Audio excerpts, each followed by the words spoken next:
Analizar y analizar las noticias de Colombia y el mundo. La hora de la verdad en la red de Radio Red RCN con Fernando Londoño Hoyos.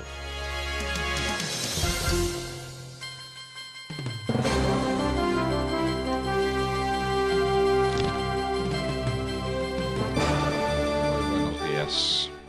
Son las 6 de la mañana de este jueves 17 de octubre de 2019. Esta es la hora de la verdad. Y estos son temas y asuntos que trataremos en la grata compañía de ustedes durante las próximas horas. La ley del financiamiento. La sentencia de la Corte Constitucional, dicho sea con todo acatamiento a tan alto tribunal, es sencillamente cómica. Eso apenas una banda de payasos de pueblo dice lo que se le ocurrió decir a la Corte Constitucional, que la ley de financiamiento es válida hasta el 31 de diciembre. Y el 31 de diciembre por la noche se vuelve inconstitucional. No es para morirse de la risa. Los juristas que me escuchan saben que esto no tiene antecedentes en la historia. La norma o es constitucional o es inconstitucional. Si es inconstitucional, no puede haber regido nunca. Las normas que violentan la Constitución desaparecen del mapa jurídico. Que se toleren algunos efectos por razones de seguridad jurídica retroactivamente, esa es otra discusión. Pero una inconstitucionalidad a término, eso no se le ocurre sino a la Corte Constitucional de Colombia. ¡Qué vergüenza ante el mundo! En todo caso, se cae la ley de financiamiento, se desbarajusta todo el problema, el proyecto fiscal del gobierno nacional. El presidente Duque le da la orden al ministro de Hacienda de que presente un nuevo proyecto. Le recordamos al presidente que la iniciativa parlamentaria es del gobierno, no de los ministros. Y el gobierno es usted, señor presidente Duque. De manera que no dé la orden de que otros hagan lo que usted tiene que hacer. El nuevo proyecto lo presentará el presidente Duque con la firma de su ministro, del ministro de Hacienda, y nadie sabe qué va a contener, ni cómo se va a hacer, ni cómo se va a preparar, ni cuándo se va a preparar, ni cuál es el hueco que deja la ley de financiamiento. Aquí no se sabe nada. Lo único que se sabe es que la Corte Constitucional hizo la payasada de decir que es inconstitucional, pero solo a partir del 31 de diciembre. La noche de San Silvestre hace inconstitucional lo que hasta entonces era constitucional. ¿No es para morirse de la risa? Bueno, pero esa es la corte que tenemos. Ese es el país nada serio en el que estamos viviendo. Hoy hay marchas. Ayer también las hubo. Ayer marcharon los del SENA. Pararon a medias otra vez la ciudad de Bogotá. La idea de hoy de FECODE es pararla por completo. Los niños no tendrán colegios, no tendrán escuelas, el desastre, y nadie sabe por qué protestan, qué es lo que están pidiendo, ni por qué marchan. Y van a marchar por lo menos en Bogotá, Medellín, Cali, y se estima que otras ciudades se unan a esta marcha tan emocionante. Es simplemente por hacer oposición, por darle al país un golpe terrible en su ritmo de trabajo, en su imagen hasta el mundo, pero hay que marchar y protestan por el derecho a la protesta. Otra payasada como la de la Corte, definitivamente es que no somos serios. ¿Por qué están protestando? Por el sagrado derecho a la protesta. Vaya. ¿Está el presidente Uribe preso en el país? Se dice que firmó un acuerdo con la Corte Suprema de Justicia y no se sabe si en virtud de ese acuerdo le tiene que pedir permiso para salir del país o simplemente le informa que sale del país y para dónde va. Y entonces eso, ¿para qué? En todo caso, había que humillar al presidente Uribe y lo humillaron. ¿Qué se va a hacer? Turquía no recibe a Pence, el presidente Erdogan no recibe a Pence. El presidente Erdogan dice que si allá llega Trump, lo recibe, que él no se vaya en cara, que lo recibe, y Turquía sigue bombardeando. Y Trump dice que qué le importa, que qué le importa a los Estados Unidos si Turquía se mete en Siria, que esa es una guerra ajena, que esa es una guerra extraña. ¿Sí? Y el 11 de septiembre también le fue extraño, señor presidente. Usted sabe que está dejando libres otra vez a los de ISIS y que los de ISIS son el grupo terrorista más peligroso del mundo y que su objetivo obvio son los Estados Unidos. Otro 11 de septiembre a la vista. No se está luciendo el presidente en este caso. Hubo una votación en la casa, como la llaman en los Estados Unidos, la Cámara de Representantes, y muchos republicanos se unieron a los demócratas para condenar la salida abrupta, injustificable, de las tropas de los Estados Unidos del norte de Siria. Bueno, ya quedó claro que Cuba no nos manda a los bandidos.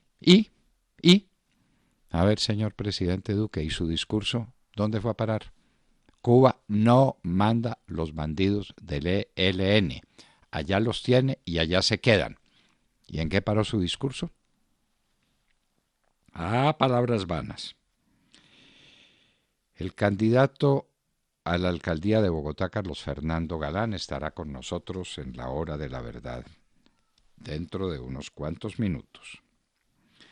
El fraude colosal que prepara Evo. Un estudio magnífico de Carlos Alberto Montaner, como todos los suyos. Está terminando la campaña Evo Morales, que la gana por las buenas, o por las buenas, o por las malas. La asonada en Pereira fue un acto terrorista. Uno se queda pasmado de ver esta agresividad de los estudiantes, porque está probado que eran estudiantes de la universidad más prestigiosa de Pereira, además, que cogieron no solamente a piedras, sino con bombas incendiarias la casa del comandante de la policía, y no había un policía que la custodiara. Hicieron lo que les dio la gana en Pereira, y están haciendo lo que les da la gana en todas partes. ¿Irá a ser así la marcha de hoy?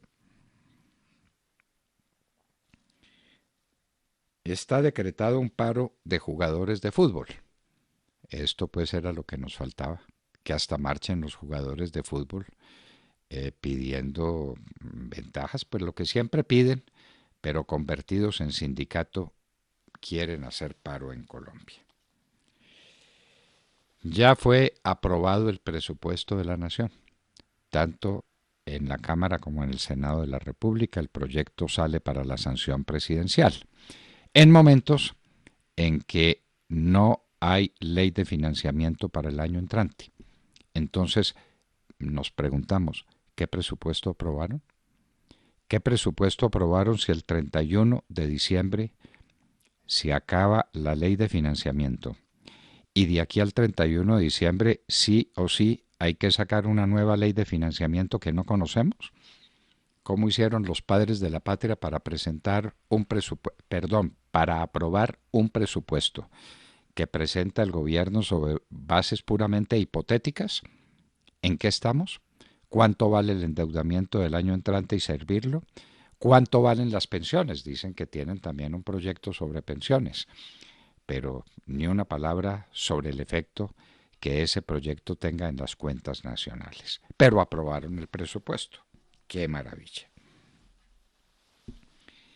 Ernesto Samper, elegido presidente por el voto de los narcotraficantes y con la plata de los narcotraficantes, fue a la Comisión de la Verdad, habló del narcotráfico y no se le olvidó sino un pequeño detalle, hablar del proceso 8000. Parece que no fue muy explícito contando cómo fue que lo eligieron los del cartel de Cali. Lo eligieron presidente con unas sumas enormes de dinero que entraron en el momento final de la campaña. Eso se le olvida al presidente Samper. Lo de México, señores, parece una guerra. Nos están hablando, ya habíamos hablado de la muerte de 15 personas. Ayer nos sorprendió la noticia de otros 15. Están apuntados a la cifra del 15, un militar y 14 civiles, que los militares recorren las calles y recorren las carreteras, que hay cuerpos tirados por todas partes. La guerra. Habrá que recordar que el señor AMLO le declaró la paz a los narcotraficantes. Cuando uno le declara la paz a los narcotraficantes, como hizo Juan Manuel Santos en Colombia, es decir, a los de las FARC, le declara la guerra al país. Y viene lo que viene. La situación de México es sencillamente trágica, trágica. Y la de Colombia lo ha sido también desde entonces. Venezuela volvió al trueque. No sé si ustedes vieron esos reportes sencillamente conmovedores de la gente que cambia un plátano por un poco de arroz y un pedazo de carne, si es que existe, por un vaso de leche, si es que existe el vaso de leche. El trueque, como hace 2000 años. Toda la evolución del mundo es en el sentido de la moneda, una moneda que representa valores que tiene un respaldo, y la moneda circula porque es un elemento de valor, o circula el oro, o circula lo que pongan en circulación. En Venezuela volvimos al trueque, como en las primeras épocas de la humanidad. Ese es el salto que las sociedades dan con el socialismo moderno. Avianca es la segunda empresa más antigua del mundo después de KLM. Puede ser también la más antigua. Está cumpliendo 100 años de existencia. La quiebra del Mío en Cali. El escritor Álvarez Gardiazabal hace un planteamiento que lo pone a uno a pensar. Dice es que el Mío se tenía que quebrar. El Mío acabó con las calles de Cali, las angostó, dificultó el tránsito, causó toda clase de problemas, los mismos que se van a crear en Bogotá si es que el próximo alcalde ejecuta esa locura que sería el Transmilenio por la carrera séptima. Pero eso trajo tal desorden en las finanzas y en la organización del transporte que se quebró el Mío y que se van a quebrar los demás. Lo insinúa Álvarez Gardiazabal. La quiebra del Mío no es insinuación de nadie, sino que es un hecho. Se quebró. Ayer fueron más violentas las protestas en Barcelona. Parece que se suspendió el partido entre el Barça y el Real Madrid, y cuando eso ocurre es porque la situación es muy grave. Los españoles consienten cualquier cosa menos que el clásico de los clásicos no se juegue, y parece que no se va a jugar porque lo de Barcelona es grave, muy grave. Recordemos que los tribunales condenaron a los dirigentes catalanes que planteaban la secesión, fueron condenados por los delitos que hayan cometido, y de ahí las protestas que se están adelantando en Barcelona. Hay una cifra que uno quisiera no creer, y la planteamos porque viene en un medio de comunicación importante, pero llenos de verdadero horror, que hay 560.000 niños colombianos que tienen desnutrición crónica. Esos niños nunca tendrán un desarrollo psicofísico normal, sobre todo psíquico. Esto es la verdadera tragedia del pueblo colombiano. Esperamos que el señor ministro de Salud nos hable sobre el tema y nos disipe esa duda que pesa sobre nuestras almas como una lápida. 560.000 niños colombianos desnutridos. Es una tragedia. Atacados buses de Transcaribe en Cartagena. Otro retozo democrático en Cartagena, tal vez el anticipo de la marcha de hoy. Las disidencias, entre comillas, es decir, las FARC, matan indígenas en el Cauca porque se niegan al narcotráfico. Los indígenas se pusieron a jugar ese juego. Lo jugaron con la famosa interrupción del tránsito en la carretera panamericana, muy cercanos a los de las FARC, jugando con ellos. Ahora se dieron cuenta de lo que ese juego cuesta en vidas humanas, en tranquilidad. El narcotráfico es el anticipo de todas las desgracias que le pueden ocurrir a una comunidad. Las fuerzas sirias le cierran el paso a las turcas en Kobani. Allá se puede desatar una nueva guerra, pero a Trump no le importa. Él dice que son guerras ajenas y guerras centenarias, y a él no le importa, y que él se mete en las fronteras de los Estados Unidos, que es lo que sí le importa. Otra vez, el insularismo en los Estados Unidos, como en las épocas de la Primera y la Segunda Guerra Mundial, lo que fue derrotado en ambos casos para bien de la humanidad. La Unión Europea y el gobierno inglés aprobaron, ya es noticia confirmada hace unos minutos, el Brexit, es decir, la salida ordenada de la Gran Bretaña de la Unión Europea. Johnson se impuso. Vamos a ver qué le dice el Parlamento británico, pero el acuerdo está hecho y es una salida ordenada, sin traumatismos. Se va la Gran Bretaña de la Unión Europea. Kim Jong-un en su caballo blanco. La gente dice que cuando monte ese caballo blanco es porque está tomando una decisión trascendental. ¿Cuál será esta? Kim Jong-un en su caballo blanco. Tiemblen. Qatar mejora condiciones de trabajo para construir los estadios. Es que la gente estaba diciendo que eran tales las condiciones de trabajo a unas temperaturas infernales que varios trabajadores o muchos murieron por insolación. Allá se llevan al Mundial de Fútbol, a la Copa Mundial de Fútbol.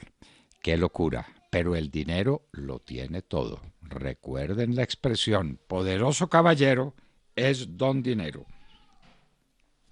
¿Qué pasó con el avión congolés que cayó lleno de armas y también con asesores rusos? ¿Qué pasó? La comunidad internacional le pregunta al Congo y la pregunta se pierde en el vacío. Y hoy en la historia recordaremos la muerte del más grande de nuestros combatientes en la Guerra de Independencia. José María Córdoba murió hoy en el año de 1829, asesinado de la manera más cruel por un extranjero cuando estaba rendido y vencido, el gran José María Córdoba. De todo esto y de mucho más hablaremos con ustedes en las próximas horas en La Hora de la Verdad. Y los invitamos a seguirnos a través de la señal de audio en alta calidad en TuneIn, en donde nos encuentran como La Hora de la Verdad. Asimismo, los invitamos a sintonizarnos en los diales 710 AM en Medellín, 1200 AM en Cali y 970 AM en Bogotá.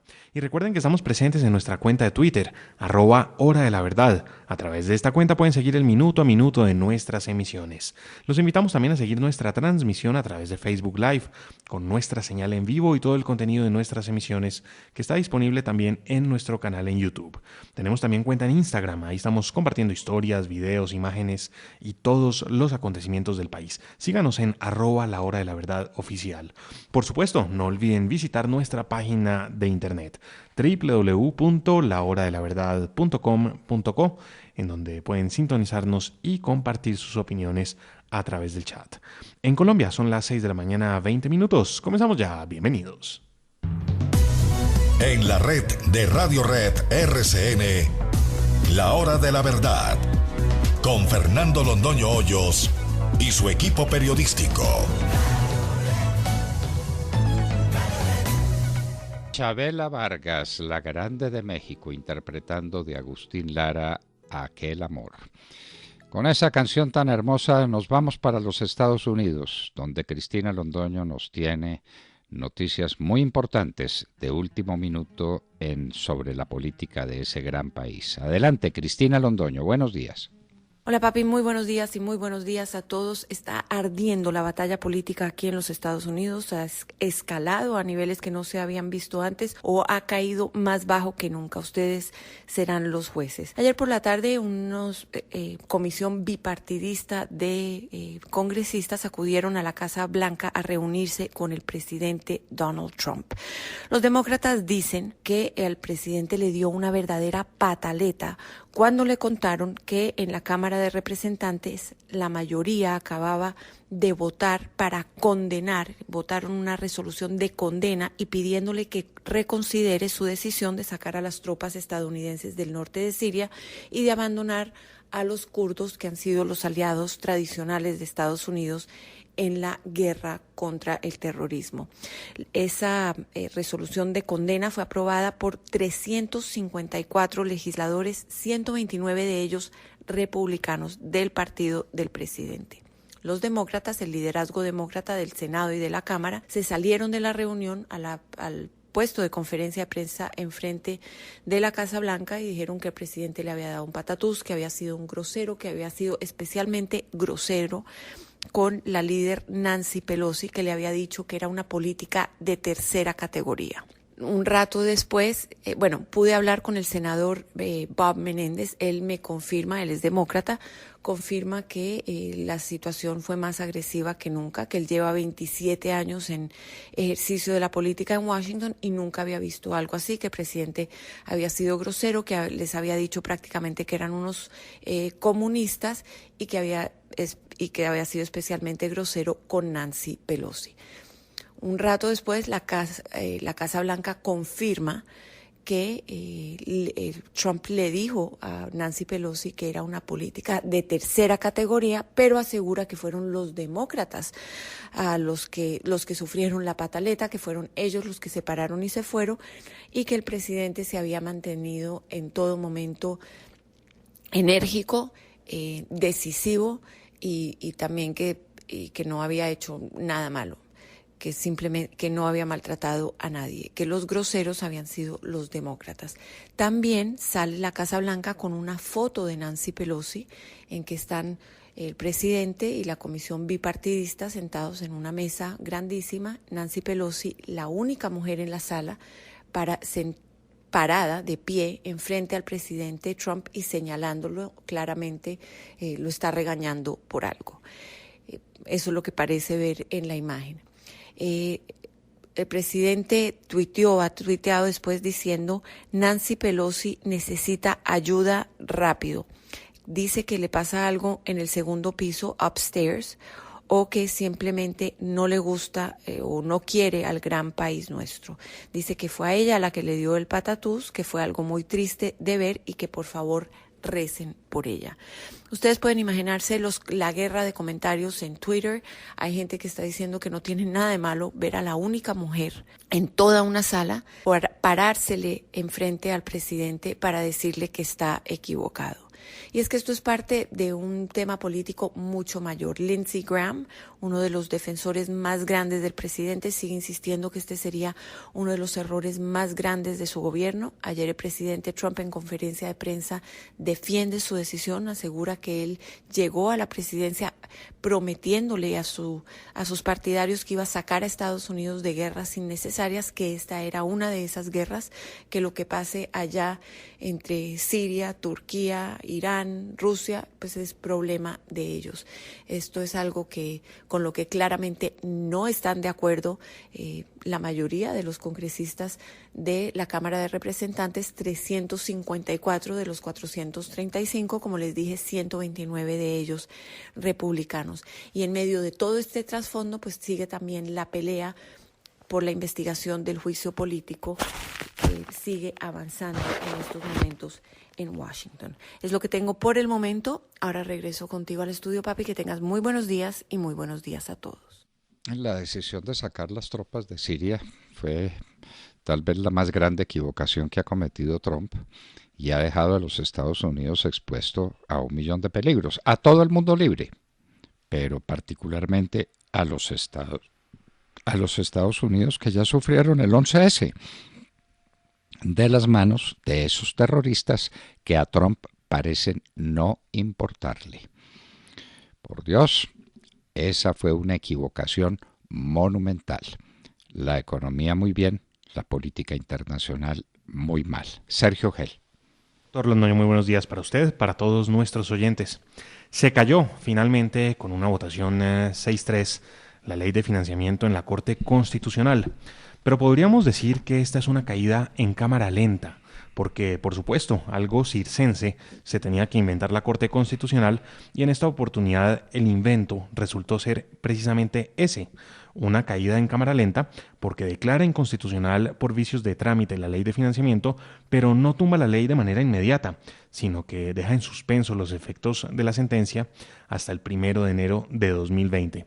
Esto es algo verdaderamente ridículo, porque las cosas son o no lo son, y la ley es inconstitucional. Ya lo dice la Corte.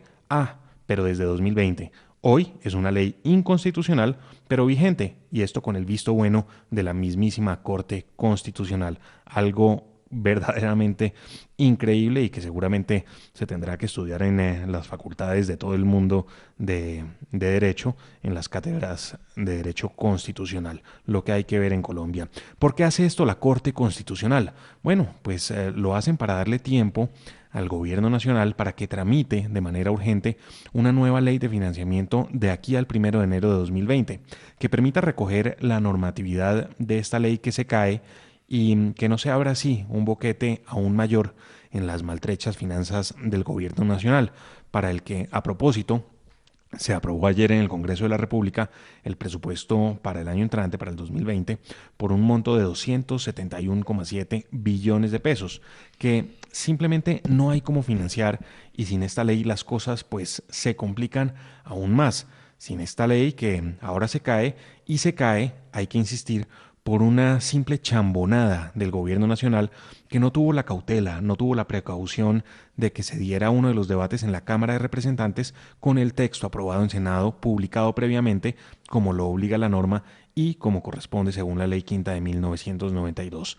La pregunta ahora desde el punto de vista político es, por supuesto, si a esta hora ya renunciaron los ministros de Hacienda Alberto Carrasquilla y del Interior Nancy Patricia Gutiérrez, pues es sobre ellos, sobre quienes cae la responsabilidad de que el trámite se diera sin estos vicios que ahora se confirma pues ocurrieron y que han llevado al traste a la ley de financiamiento, que resulta fundamental para el gobierno nacional. La respuesta a esa pregunta es no se han caído, los ministros ni se han caído, ni los han echado, ni han presentado sus renuncias. Doctor Londoño, ya sabemos de qué palo quedamos ahorcados. Ya sabemos de qué palo ahorcarnos. Pero una cosa es constitucional hasta el 31 de diciembre y el 31 por la noche se vuelve inconstitucional. ¿Cómo le parece a usted? Usted que estudió Derecho. Si le enseñaron eso en la universidad, explíquemelo. Porque yo llevo tranquilamente más de 50 años estudiando Derecho Constitucional y Derecho Constitucional comparado y no he visto una cosa parecida. Yo tampoco. Las normas son constitucionales o inconstitucionales. Y punto, desde que la sentencia se dicta y lo define la Corte Constitucional, al día siguiente ya entran los efectos de la sentencia. Pero esta es inconstitucional solo a partir del 31 de diciembre. De aquí al 31 de diciembre es plenamente constitucional. Páreme ese trompo en la uña, como dicen los muchachos jugando trompo. Páreme ese trompo en la uña. Esto es constitucional hasta el 31 de diciembre. Por la noche del 31 de diciembre, cuando nos damos entre todos el beso de nuevo año, ahí se vuelve inconstitucional la norma. No me diga. Vamos a ver pues qué pasa y cómo maneja el presidente de la República esta emergencia. Le da la orden al ministro para que presente un nuevo proyecto. Hay que recordarle que el nuevo proyecto lo presenta es el gobierno y que el gobierno es él con su ministro. De manera que es una orden dirigida a él mismo. Pues a cumplirla, señor presidente. Claro, pero ¿y entonces? Así es. Da la orden de presentar un nuevo proyecto. ¿Para quién es la orden? ¿Quién presenta los proyectos a nombre del gobierno? El ministro. ¿Cómo? El ministro. ¿Sin la firma del presidente? Pues hombre. Bueno, el nuevo proyecto lo tiene que presentar el ministro de Hacienda. ¿Con la firma de quién? Claro. Pues, ¿De quién? del presidente de la República. Bueno, entonces lo presentes al presidente. El ministro también firma. El gobierno son el presidente y el ministro. Entonces, el presidente Duque ha recibido la orden del presidente Duque de presentar un proyecto nuevo con el ministro Carrasquilla. Bueno, ahora, con mensaje de urgencia que seguro entrará, hay que ver si no vuelven a cometer las mismas chambonadas y vuelve y se cae por vicios de trámite. Es que son expertos, ¿no?, en esto. Bueno, esos vicios, ¿quién era el presidente del Senado? Pues el bachiller Macías. Muy bien. ¿Y quién impuso al señor Macías como presidente del Congreso? El presidente Iván Duque. Muy bien, muy bien. Sigamos pues por ahí. Tenemos una situación llena de confusión. La gente no sabe a qué atenerse. ¿Cómo se van a interpretar las normas? Si el año entrante se está discutiendo algo relativo a la ley de financiamiento de este año, ¿qué van a decir? ¿Es que entonces era válida y después se volvió inválida? Pero además ahí lanzaron otros salvavidas que vale la pena mirar, y es que en caso de que el otro año, en enero, no esté lista la nueva ley de financiación, la Corte Constitucional permitirá la reviviscencia de la norma anterior a esta norma que acaba de caerse en la Corte Constitucional, lo que significa que se podrá mantener una norma de recaudo de impuestos que fue presentada, aprobada en el gobierno Santos. Claro, pero si esa norma fue derogada por esta que es inconstitucional, esta inconstitucional no puede derogar la norma anterior. Ese sí no es ningún descubrimiento. Vuelve a quedar la anterior. Vuelve, obviamente. La norma derogante es inconstitucional. Luego no puede derogar una norma anterior. Y no necesitaban vuelve a cobrar vigencia, claro. Y no necesitaban decir eso. Va de suyo, como decían los antiguos, los clásicos. En fin. Tatiana Guerrero. Buenos días, doctor Fernando, compañeros, ya toda nuestra querida audiencia. Hoy hablaremos de Siria y Turquía, y es que la situación se complica. Recordemos que el ejército turco lanzó un ataque contra las milicias kurdas, a las que considera terroristas, en el noroeste de Siria el pasado 9 de octubre. Y también recordemos que este ataque inició luego de que Estados Unidos anunciara el retiro de sus soldados del territorio sirio. Decisión muy criticada, pues los kurdos ayudaron a Estados Unidos a combatir al grupo terrorista ISIS. Por estos hechos, Estados Unidos castigó a Turquía con sanciones y aranceles al acero turco, y así intentar detener los ataques. Pero Turquía continuó en este episodio, y además de que a esto se le suma un nuevo acontecimiento. Pues si bien se notaba un esfuerzo por parte de Estados Unidos de querer frenar la situación, con las palabras del presidente Trump, eso se murió. Y es que el presidente de los Estados Unidos se desembarcó de la ofensiva del ejército turco contra las milicias kurdas y afirmó que no es problema de su país, es decir, de Estados Unidos, que Turquía haya entrado en país árabe. Si Turquía entra a Siria, entre Turquía y Siria, no es nuestros problemas. Esas fueron las palabras del presidente norteamericano. Muchos tomaron estas palabras como la defensa a la retirada de las tropas estadounidenses de la zona. También se conoció una carta, la verdad poco diplomática, que el presidente Trump le envió al líder de Turquía, Tayyip Erdogan, en la que le dice que si realiza el ataque estaría loco y sería recordado como un demonio. Trump hizo estas declaraciones antes de que el vicepresidente de los Estados Unidos, Mike Pence, y el secretario de Estado, Mike Pompeo, emprendieran hacia territorio turco. Según el propio mandatario, un viaje a Turquía para promover el alto al fuego, quienes no serían recibidos. Pero según algunos medios de comunicación, en las últimas horas se dio a conocer que Erdogan cambió su posición, pues recordemos que este había dicho que solamente se iba a reunir con el presidente de los Estados Unidos, Donald Trump, pero parece que cambió de parecer y se iba a recibir al vicepresidente y al secretario de Estado de los Estados Unidos. Trump, por su parte, también es criticado porque no se ve su intención de luchar contra el terrorismo, y es que muchos temen que se dé otro atentado como el sucedido el 11 de septiembre contra las Torres Gemelas en Estados Unidos. Muy bien, de manera que ahí tenemos pues las decisiones del señor Trump y las discusiones en los Estados Unidos, la política internacional más complicada que nunca. De Mar Córdoba. Doctor Fernando, compañeros de la mesa, oyentes de la Hora de la Verdad, muy buenos días. La noticia del día sin duda es la nueva jornada de paros que vivirá Colombia por cuenta de unos sectores de la sociedad que deciden salir cada 8 días. pues así será. Otro jueves completo para que los colombianos en las principales ciudades del país verán afectada su vida por cuenta de las marchas de las centrales de trabajo y centrales obreras, entre ellas FECODE, y los estudiantes que, como hace 8 días, el jueves pasado, repetirán la dosis de protesta en las calles. Las razones que publica FECODE para marchar, porque siempre hay alguna cosa para salir a la calle y no trabajar o estudiar, son la famosa reforma laboral y pensional que se está planteando en el Congreso de la República y que los señores de la oposición, de los decentes, de la Colombia Humana, del Polo Democrático y las FARC interpretan a su acomodo para exacerbar los ánimos de esos sectores que pretenden una vez más bloquear la ciudad.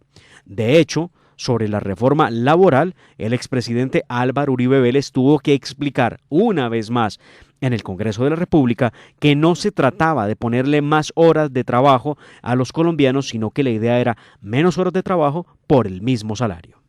Hoy encontramos un problema muy grave. Encontramos el problema de que en Colombia es un país en el que se necesita trabajar 56 horas a la semana para el mínimo vital, y es un país con una relación crítica señor presidente, entre el tiempo de familia y el tiempo de trabajo. Por eso hemos propuesto reducir la jornada de trabajo y facilitarle a los estudiantes que necesitan trabajar que los puedan contratar por horas y por días. Esta explicación deja sin piso definitivamente los argumentos en parte que están presentando los que van a marchar el día de hoy, que esperamos muchos se tomen el trabajo de por lo menos leer lo que se está proponiendo en el Congreso de la República y no simplemente salir a la calle porque algún otro enemigo de oposición termina por decir cualquier cosa. Sin conocimiento sobre el alcance del proyecto que se propone regular la famosa protesta social, los que invitan a marchar de nuevo están hablando de que se pretende criminalizar la protesta, desconociendo que son verdaderos criminales los que hace 8 días pretendieron prenderle fuego al ICETEX con más de 100 personas adentro, o los que antes de ayer, con bombas incendiarias, pretendieron quemar la casa completamente del comandante de policía de Risaralda con su familia adentro. Lo lograron, le prendieron fuego, y donde no sea por la reacción rápida de las autoridades, estaríamos contando una lamentable historia de un acto que no es vandálico, sino terrorista. Los estudiantes saldrán como siempre para pedir que se acabe con el ESMAD, como tantas veces lo exigió la guerrilla de las FARC. Si las movilizaciones son pacíficas, no tiene por qué haber enfrentamientos con el ESMAD ni con la policía. Muestra de ello fue la movilización de miles de ciudadanos en respaldo al expresidente Álvaro Uribe, donde no hubo un herido, no hubo un daño a un bien público o enfrentamientos con la fuerza pública. Muy al contrario de lo que pasó con las marchas pasadas, donde dañaron cajeros automáticos, pintaron fachadas, dañaron el piso, trataron de tumbar un bus del SITP, atacaron el piso de la Plaza de Bolívar, atacaron el monumento de Bolívar en la Plaza de Bolívar también. Pues esta vez las marchas, en el caso de los que salieron a apoyar al presidente Álvaro Uribe, fueron pacíficas. Las de ellos son como les acabo de narrar. Pero eso es por eso el llamado que hacemos desde la hora de la verdad es para que los ciudadanos que necesiten moverse en las ciudades donde habrá paro tengan en cuenta los puntos de concentración que se los digo a continuación. En Bogotá, mucha atención, desde el CADE de la 26 con carrera 30 hasta la Plaza San Francisco en la Avenida Jiménez con carrera séptima desde las 10 de la mañana. En Cartagena, en la India Catalina, habrá un plantón a las 4:30 de la tarde. En Cali habrá movilización a la estación del ferrocarril a las 9 de la mañana. En Bucaramanga, el Parque de los Niños hasta la Gobernación tendrá la vía con restricciones de movilidad a las 3 de la tarde. Y en Medellín habrá movilización a las 9 de la mañana en la sede de Adida en la calle 57-4270 para que usted lo tenga en cuenta. Protestas cada jueves de los personajes que dicen defender a los más vulnerables y necesitados, desconociendo que son esos cientos de miles de colombianos los que no podrán llegar a su trabajo, moverse por la ciudad en transporte público. Y estén pendientes, porque este ánimo de los paros, que parece copiado del Ecuador, busca desestabilizar el gobierno del presidente Iván Duque y seguirá otro gran paro nacional para el mes de noviembre. Se dice que para el 27. Muy bien, de paro en paro. Y a propósito de paros, quien tendría que asumir toda esta herencia será el próximo alcalde de Bogotá. Y estaremos con uno de los más probables candidatos a ganar esas elecciones, el doctor Carlos Fernando Galán, que estará con nosotros en un minuto. Son las 6 de la mañana, 43 minutos. Escuchan La Hora de la Verdad.